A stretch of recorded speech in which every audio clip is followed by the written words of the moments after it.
নানির বাসায় গিয়ে মনে হচ্ছিল কোথায় যাব, তারপর ভাবলাম যে নানুর বাসায় এদিকে এত প্রকৃতির সৌন্দর্য, খুবই সুন্দর। তো সেটা দেখার উদ্দেশ্যে গোসল করার পরে বের হইলাম।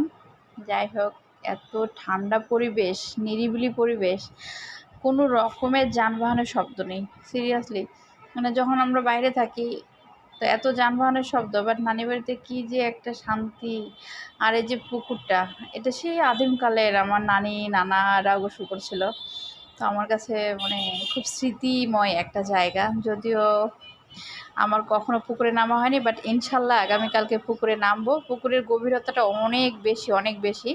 আমি যদিও সাঁতার জানি না, তারপর আমি নামবো ভাবলাম। আজকে দেখে গেলাম, আমার যত গ্রিবেল বাহিনী আছে সবাই বলছে যে আমরা ওই পাশে গতকালকে মানে আগামীকালকে নামবো। তো এটা চিন্তা ভাবনা করছি, দেন আমরা আগামীকালকে অবভিয়াসলি নামছি। আর ভাইবটা অসাধারণ, জাস্ট অসাধারণ।